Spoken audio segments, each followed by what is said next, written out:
तो बताना अपना धर्म होता है। तो उस समय इस चीज़ को लोग मानते थे कि यह हमारा कर्म है, यह हमारा धर्म है कि हम लोगों को समझावें, जो गृहस्थ हम वो बतावें, तो वो चीज़ जल्दी ख़त्म नहीं होती थी। लेकिन धीरे धीरे ये चीज़ें समय के असर से ख़त्म होती चली गई। जैसे पहले लोग देखो पूजा पाठ सुबह शाम कुछ न कुछ करते ही थे, भगवान का नाम लेते ही लेते थे। और अब लोगों को फुर्सत नहीं है, समय नहीं, कहते समय नहीं मिलता है, बहुत दौड़ना पड़ता है, बड़ा बिजनेस व्यापार बढ़ा लिया, हविस बढ़ा लेते हैं लोग, नौकरी में लालच बढ़ जाती है, सुबह ही जा कर के दफ्तर खुलवा के बैठ जाते हैं, कोई भी आ जाए तो कुछ हमको अलग से चाय पानी का इंतजाम कर दे। तो इस तरह से ये चीज़ बढ़ जाती है। पहले के समय में था, पहले के समय में ऐसा नहीं था। तो आप ये समझो प्रेमियों कि लिखा लोगों ने कि इसका ज्ञान हो जाए, तो अब इसकी जानकारी नहीं थी कि लिखा कैसे जाएगा। तब वेद को ही पढ़ा, उसमें सारा सब कुछ लिखा हुआ, पूरा संविधान लिखा हुआ, मनुष्य के खाने का, रहने का, जीने का, भगवान के प्राप्ति का, देवी देवताओं के दर्शन का, सब लिखा हुआ है। वो एक समझो वो संविधान है, इस धरती का मार्गदर्शिका है, यानी मनुष्य के सदमार्ग पर चलने के, सुख शांति के रास्ते पर चलने के लिए एक बीजक है, एक रास्ता है, मार्गदर्शिका है, एक पथ प्रदर्शक है वो। तो आप ये समझो प्रेमियों कि यानी उसका ज्ञान नहीं था कि लिखा कैसे जाए। तो उसमें लिखा मिल गया इनको, किसको? वेद व्यास को, जिन्होंने वेद को लिखा था, ऋषि थे। तो उन्होंने क्या किया, सरस्वती को अरिष्ट किया, और सरस्वती जब सामने आ गई, सिर पर सवार हो गई, तो जैसे कलम चलती गई ऐसे ही वो लिखते चले गए, जो उनको सुनाई पड़ा उसी तरह से लिखते चले गए। तो वो सुनाई पड़ने वाली कौन सी भाषा थी? वो थी संस्कृत, संस्कृत भाषा थी। और जब वो लिखा, उन्होंने लिखा उस तरह का, तो उस भाषा का नाम रख दिया संस्कृत भाषा। देखो भारत देश में ही बहुत सी भाषाएं हैं।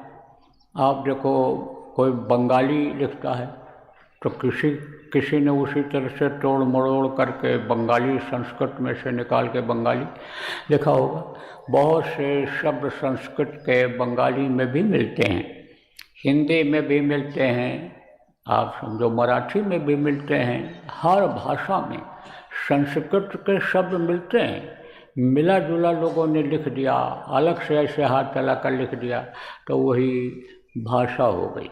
लेकिन उस समय पर जो उन्होंने लिखा, ऐसा सरस्वती ऐसे हाथ चलाती गई और वो लिखते चले गए, तो वो भाषा संस्कृत भाषा कहलाई। तो संस्कृत भाषा में वेद लिखा था। अब किसने लिखा? वेद व्यास ने लिखा। तो जो भी उस यानी वेद को, किताब को पढ़े, आप पे समझो वो वेद पाठी भवेत विप्रा, वो विप्र कहलाए।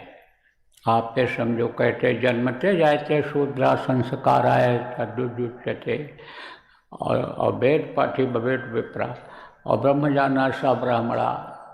तो वो वेद को पढ़ते थे, तो वेद पाठी थे, तो वो ब्राह्मण कहलाए, यानी समझो वेद पाठी कहलाए। तो वेद को पढ़ते थे। कौन पढ़ते थे? शंकराचार्य जो थे। आप समझो कि ये जो बने हुए हैं स्थान शंकराचार्य के चारों धाम जो बने हुए हैं, बनाया उन्होंने, अपने धर्म की स्थापना यानी कर लिया। पहले तो एक ही धर्म था, यही जो धर्म आपको सिखाया गया है कि गृहस्थ आश्रम में रह करके अपने आत्मा की रक्षा करो, गृहस्थ आश्रम में रह करके जीवों की रक्षा करो, पेड़ पौधों की रक्षा करो, ईश्वर को मत भूलो, ईश्वर के बनाए हुए नियम का पालन करो, और अपने आत्मा को दुख न हो, ये नरकों में न जाए, 84 में ये चक्कर न काटे, इसके लिए भी करो, इसको अपने घर अपने मालिक के पास पहुंचाने का काम करो। यही है मनोधर्म। तो पहले तो मानव धर्म था, फिर बहुत से धर्म बने और अपने अपने धर्मों का लोगों ने प्रचार किया। अब जिसकी जहाँ तक की पहुँच रही, जिसकी जहाँ तक की जानकारी हुई, उसी का प्रचार लोगों ने किया। तो कोई समझो कि इन्हीं देवी देवताओं को ही यानी सब कुछ मान लिया, साधना किया, इनके लोग तक पहुँचे। तो यहाँ से भिन्न, यहाँ से अलग जब वो लोग देखा, सुंदरता देखा, उनकी सुंदरता को देखा, तो उन्हीं को भगवान मान लिया, उन्हीं को सर्वस्व मान लिया। यही कारण है कि भारत जैसे धर्मपरायण देश में लोगों में मतभेद है, भ्रम है।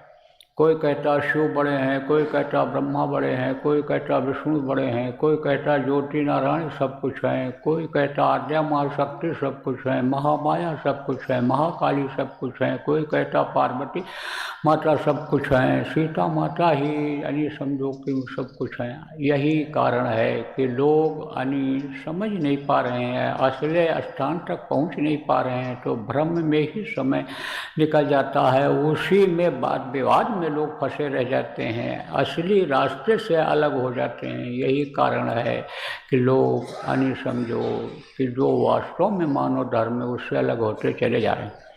तो धर्म की स्थापना के लिए उन्होंने क्या किया, जगह जगह पर अन्य धाम बनाए। तो समझो कि एक बार प्रचार करते हुए अपना पहुँचे, वैदिक धर्म का प्रचार करते हुए पहुँचे। कहाँ पहुँचे? काशी, काशी बनारस, वाराणसी जिसको आप कहते हो, वहाँ पहुँचे। विद्वानों की नगरी काशी, संतों की भूमि काशी है। काशी का स्थान यानी समझो प्रयाग और काशी का स्थान ये महत्वपूर्ण स्थान है। हिंदू धर्म के मानने वाले लोग मानते भी हैं, जाते भी हैं स्नान करने के लिए। तो वहाँ पहुँचे। जब वहाँ पहुँचे तो जब कोई भी विद्वान आ जाता था, आबादी तो इतनी थी नहीं, थोड़ी आबादी थी, और इनके लक्षण अलग होते थे। किसके? विद्वानों के। इनके पास पुस्तकें होती थीं, किताबें होती थीं, इनका रहन सहन अलग होता था। अब मान लो किसी के पास ज़्यादा किताब हो गई तो वो बैलगाड़ी पर, ऊँट गाड़ी पर या जो भी गाड़ियाँ उपलब्ध रहती थीं उस पर ले जाता था, और नहीं तो जो कोई भी उनका शिष्य, फॉलोअर, मुरीद नहीं समझो कोई भी आदमी रहते थे एक दो, तो वो ले जाते थे। और वो क्या लगाते थे? पहचान अपनी बनाते थे। जैसे आप ये समझो कि जो ब्याहिता औरतें हैं, ये देवियाँ हैं, वो अपनी पहचान बनाती हैं। क्या पहचान बनाती हैं? मांग में सिंदूर भरती हैं और यहाँ पर टीका टिकुली लगाती हैं, बिछुआ पहनती हैं, हाथ में कुछ न कुछ डाले रहती हैं। सूना हाथ नहीं रहता, सूना गला नहीं रहता है, पैर सूना नहीं रहता है। ये उनके लक्षण हैं। जैसे देखो यहाँ पर जीवात्मा जहाँ बैठी हुई है, इसको लोग सजावट करके रखते। देखो ये जो टिकुली और टीका ये बच्चियाँ जो लगाती हैं, ये कहाँ लगाती हैं? यहाँ थोड़ो, सिंदूर तो यहाँ भरती हैं, लेकिन टीका इधर नहीं, इधर नहीं, यहाँ लगाती हैं। किसके लिए? पहचान के लिए। यहीं पर जीवात्मा बैठी हुई है, ये शरीर को चलाने वाली यहीं बैठी हुई है। पति हमारे परमेश्वर जो हैं, सबके पति परमेश्वर जो हैं, मालिक हैं, उनसे मिलाने वाली जीवात्मा यहीं बैठी हुई, उनकी अंश यहीं बैठी हुई है। और ये हमारे जो भौतिक रिश्ते के पति हैं, उनसे भी प्रेम जगाने वाली, सब कुछ करने वाली परमात्मा की अंश जीवात्मा यहाँ बैठी हुई है। और बहुत से लोग आप समझो टीका चंदन यहाँ लगाते हैं। अब आप समझ लो प्रेमियों कि टीका चंदन लगाने वाले को लोग समझते ही हैं कि धार्मिक हैं, ये किसी न किसी देवी देवता का पूजा पाठ किए ही हैं, माने ही हैं, नहीं कुछ है उनका नाम ही ले लिए हैं दिखावे के लिए ही कि हम बड़े पुजारी हैं, लेकिन नाम लिए हैं किसी न किसी का, और पूछेगा कोई आप किसके भक्त हो भाई, तो वो बताएंगे कि हम इनके भक्त हैं, और उनका टीका लगाए हुए, चाहे चंदन लगाओ सफ़ेद और चाहे लाल पीला, यानी समझो कि टीका लगाओ, टीका लगाने वाले, ऐसे पहचान हो जाती थी।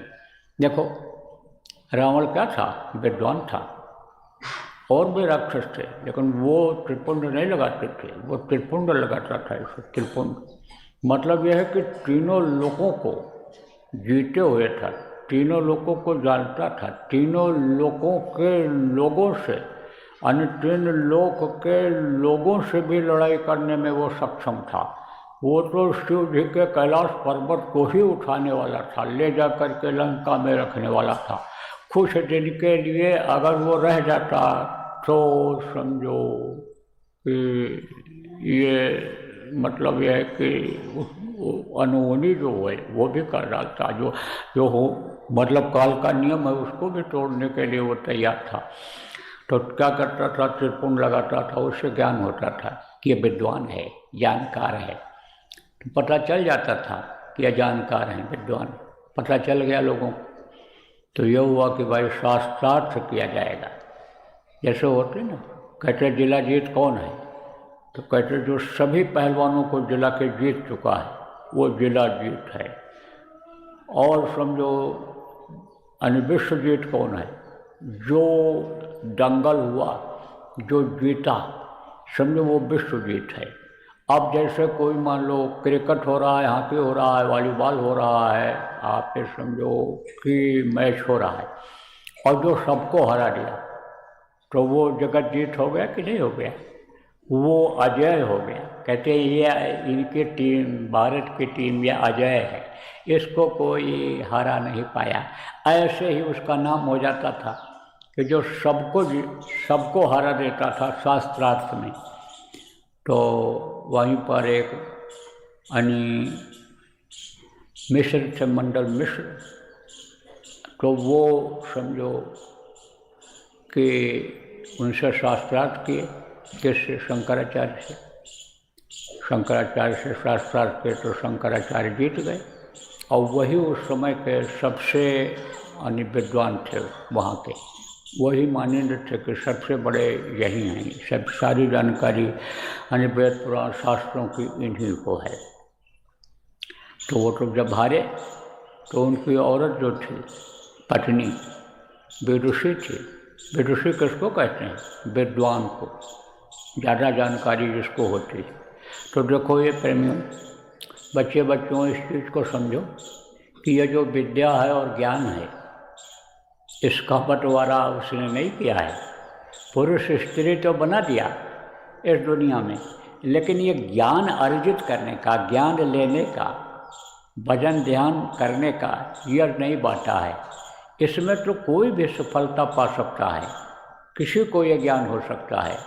देखो भारत देश की ही बात देखो, कोई काबिलियत थी तभी तो राष्ट्रपति महिला को लोगों ने बनाया, महिला आने समझो राष्ट्रपति हो गई।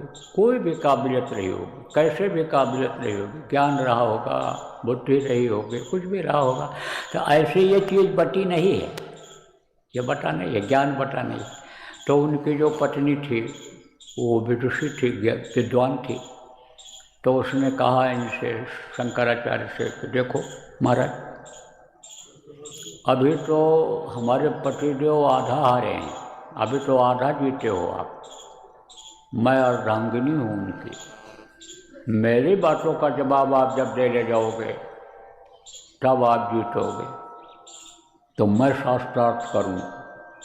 फिर तैयार हो गए। क्यों तैयार हो गए? ये सोच के कि भाई जिसने अपनी लड़की का ब्याह इस लड़के से किया होगा, पंडित जी महाराज से इन्होंने किया होगा, देख के किया होगा कि हमारी लड़की से ज़्यादा ये बुद्धिमान है, ये अज्ञानी हैं, तब किया होगा। तो ये जब हार गए तो ये कैसे जीतेगी? लेकिन जैसे मैंने आपको बताया कि दो लोग नाम डाल लेते हैं और पति उतना साधना नहीं कर पाता है, उतना अभ्यास नहीं कर पाता है, और पत्नी अभ्यास करती है, साधना में तरक्की कर जाती है, तो कहते हैं ना कि दोनों के पिता एक हैं, दोनों के पति परमेश्वर एक हैं, दोनों के हैं, लेकिन जो उनसे ज़्यादा प्रेम जताता है, दोनों के गुरु एक हैं, लेकिन जो गुरु के आदेश का पालन करता है वही गुरु का प्यारा होता है, गुरु उसी की मदद करते हैं। तो ये जो पत्नियां हैं तरक्की कर जाती हैं, आगे बढ़ जाती हैं। ऐसे ही आगे बढ़ गई थी, बहुत ज्ञान उसके पास हो गया था। तो अब आप ये समझो कि कुछ चीज़ें ऐसी होती हैं कि जो शस्त्र का काम करती हैं। शस्त्र किसको कहते हैं कि जैसे आप समझो कि छोटे चाकू से आप धीरे धीरे कोई चीज़ काट रहे हो, न कट रहा हो, और बड़ा कोई हथियार हो उससे उस चीज़ को काट दो, मार दो तो कट जाता है। तो ये जो अनुभव है गृहस्थ जीवन का, ये अलग अलग है। पुरुष का अनुभव अलग है और पत्नी का अनुभव अलग है। अब पत्नी का अनुभव पुरुष कैसे कर सकता है और पुरुष का अनुभव पत्नी कैसे कर सकती है? दोनों का अनुभव अलग अलग है जीवन का जीने का। कुछ मामले में तो दोनों मिलकर काम करते हैं, गृहस्थी चलाते हैं, और कुछ मामले में अलग अलग अनुभव है। इसीलिए कहा जाता है कि गृहस्थी की गाड़ी को चलाने के लिए पति और पत्नी दोनों का रहना जरूरी होता है। देखो, किसी के बाप मर गए, लड़के के, छोटे बच्चे के, और माँ ही है, तो माँ के अनुसार वो चलेगा। और माँ जैसे रहती है, बोलती है, खाती पीती, बच्चा उसी तरह से यानी हो जाता है। आप देखो, ये जो बहुएं हैं सास के पास, ननद के पास जो नहीं रहती हैं, शादी करके यानी वो ले जाते हैं लड़के, वो गृहस्थी का काम नहीं सीख पाती, बहुत सा जीवन का अनुभव उनको नहीं हो पाता है। लेकिन जो उसमें रहती हैं, उनके बीच में, परिवार के बीच में रहती हैं, उनके समझो दोनों हाथ में लड्डू आ जाता है। वो दोनों सीख जाती हैं, बाहर रहना भी सीख जाती हैं और गृहस्थी का भी सीख जाते हैं। इसलिए दोनों चीज़ें जरूरी होती हैं। तो कुछ चीज़ें ऐसी होती हैं कि जो जरूरी होती हैं, इसीलिए गृहस्थ आश्रम हर जगह पर श्रेष्ठ माना गया है। तो ज्ञान उसको हो गया था। अब उसने क्या किया कि जो गृहस्थ आश्रम की बातें थी, परिवार की, बच्चे कच्चे की, औरत की, और ये सब पूछने लग गई इनसे। तो ये तो ब्रह्मचारी थे, बाल ब्रह्मचारी थे, अब उसका जवाब कहाँ से दे पाऊँ? बहुत सा कुछ, बहुत अनेक गृहस्थी में पत्नी से पति सीख जाता है और पति से पत्नी सीख जाती है। तो पति कुछ ऐसे होते हैं कि जो सीख भी जाते हैं, जवाब भी दे देते हैं। और इन्होंने तो पत्नी का मुंह भी नहीं देखा था, तो ये कैसे जवाब दे पाते? चुप हो गए, हार गए। और विद्वान लोग बैठते थे वहाँ, पब्लिक भी बैठती थी, क्या सवाल हो रहा है, क्या जवाब हो रहा है, और देखती थी पब्लिक। तो लोग हंसते भी थे, थप्पड़ी भी बजाते थे। ये होता था उस समय पर। समय भी रहता था लोगों के पास, क्योंकि नीयत सही थी, बरकत होती थी, एक कमाता था 10 खाते थे। आज जैसी दौड़ ज़्यादा नहीं थी कि लड़का बुढ़ा भी नौकरी कर रहा है, लड़का भी कर रहा है, लड़के की बहू भी कर रही है, पोते पोतियाँ भी कर रही हैं। सुबह से ही यानी समझो लग जाते हैं घर में और सब काम होने लग जाता। उसके बाद ताला बंद करके चले गए, बालू पट्टा, घर में कोई रहता ही नहीं। तो शाम को लौटते, कोई 9 बजे लौटता, कोई 10 बजे, कोई 11 बजे लौटता है। पहले ऐसा नहीं था, समय रहता था लोगों के पास, तो बैठ करके बहुत सा सामाजिक ज्ञान लोग प्राप्त कर लेते थे। आजकल तो विद्या का ज्ञान हो जाता है, आजकल तो बिजनेस, व्यापार का, नौकरी के काम का ज्ञान ज़्यादा हो जाता है, लेकिन गृहस्थ आश्रम का ज्ञान लोगों को ज़्यादा नहीं हो पाता है। समाज में क्या हो रहा है, समाज का व्यवहार, समाज की चीज़ें, ये नहीं जानकारी हो पाती हैं। इसीलिए आप तो कहते हो ये अधिकारी हैं आप तो, लेकिन सामाजिक बात कोई उनसे पूछो रिटायर होने के बाद नहीं बता पाएंगे। उनकी एक वही लाइन ही रह जाती है, वही लाइन की रह जाती है। लेकिन जो समाज में रहते हैं उनको बहुत सारी चीज़ों की जानकारी हो जाती है, तो सुनते सुनते भी लोग विद्वान हो जाते थे। कहते हैं कि वैद्य रोगी होता है, किसी को रोग हो गया, एक दवा खाया नहीं फायदा हुआ, किसी वैद्य को दूसरे दिखाया, दूसरा खाया, तीसरा खाया, तो मालूम हो जाता है। अभी समझो कि बुखार भी हो गया, बुखार की दवाई मालूम हो जाएगी, दस्त हो गया, दस्त की जो सिर दर्द हो गया उसकी मालूम हो जाएगी, वही लोगों को बताने लगता है। तो कहते हैं कि रोगी वैद्य होता है। ऐसे सुनते सुनते लोग विद्वान हो जाते थे। तो जहाँ पर ये चीज़ें ज़्यादा होती रहती थी वहीं पर ज़्यादा लोग विद्वान हो जाते थे। देखो गाँव में प्रेमियों, आप जहाँ सत्संग करते रहते हो, लोगों को सुनाते रहते हो, वहाँ पर देखो लोग जो सत्संगी नहीं भी हैं और सुनते हैं उनको भी ज्ञान हो जाता है, उनको भी जानकारी हो जाती है, उनके अंदर भी धीरे धीरे देखो बदलाव हो जाता है। इसीलिए कहा जाता है कि बराबर सत्संग सुनते रहो, सत्संग करते रहो, अपने अपने गांव में लोगों को बताते समझाते रहो। और जब उन बातों को कोई समझा रहा है, आप सुनोगे, नहीं भी समझा पा रहे हो आप, और उनकी बातों को सुनोगे और गुरु का ध्यान करके किसी को बताने लगोगे तो वो बातें याद आ जाएंगी। तो ये हार गए। कौन हारा? शंकराचार्य। किससे हारे? वो औरत से हार गए साथ साथ में। तब कहा कि देवी आप हमको 6 महीने का समय दे दो और हम इसका उत्तर सारा, आप जितना सवाल आपने किया है आपको क्रमशः सारा उत्तर मैं दे दूंगा। तो निकल गए वहाँ से। कहाँ गए? उत्तराखंड में गए, उधर पहाड़ी में।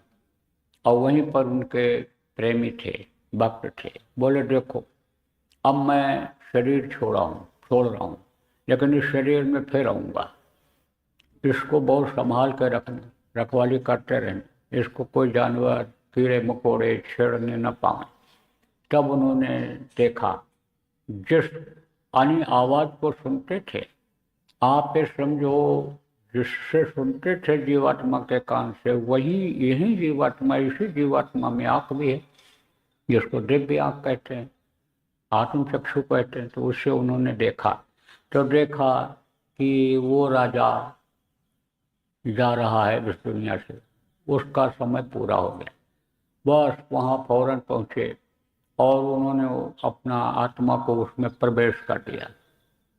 ये सारी क्रियाएं पहले लोग जानते थे, जिसको इंग्लिश में ट्रांसमाइग्रेशन कहा गया है, शरीर का बदलाव। ऐसा जिस तरह से आप देखो कि कछुआ यानी ये सांप केचुआ छोड़ता है, केचुल जिसको कहते हैं, केचुल किसको कहते हैं? सांप के ऊपर वो चमकदार पन्नी होती है, ऐसे समझो कि कागज जैसा होता है, तो वो लगा रहता है, तो कुछ समय तक रहता है, फिर वो चिकना होता है, आगे बढ़ जाता है। इसी तरह से उन्होंने इस केचुल को, इस पंच भौतिक शरीर को छोड़ दिया और आत्मा को उसमें प्रवेश किया शंकराचार्य ने, राजा के शरीर में। अब राजा जिंदा हो गया, वाहवाही होने लग गई। लेकिन वो राजा तो था नहीं कि जिसको सब अनुभव था, अब जिसको सब जानकारी थी, ये आत्मा तो उनकी थी। आत्मा किसकी थी? शंकराचार्य की थी। तो शंकराचार्य को और चीजें तो आती थी, लेकिन ये जो सवाल किया था औरत ने, गृहस्थी वाला, ये नहीं आता था। तो बहुत कुछ तो उन्होंने, जो व्यवस्था बिगड़ रही थी, मंत्रियों से समझ करके और सुधारा।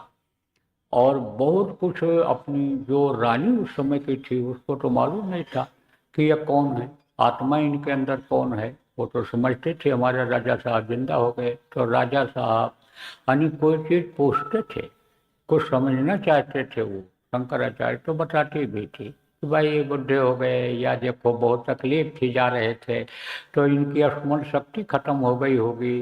तो सहयोग करते हैं ना एक दूसरे, पति पत्नी को सहयोग करती है, पत्नी पति को सहयोग करते हैं गृहस्थी के चलाने में। ऐसे ही पत्नी ने सहयोग किया राज्य को चलाने में, बच्चा पैदा करने की क्रिया सब समझाया, सब बताया, याद दिलाया कि भूल रहे हो इन चीज़ों को।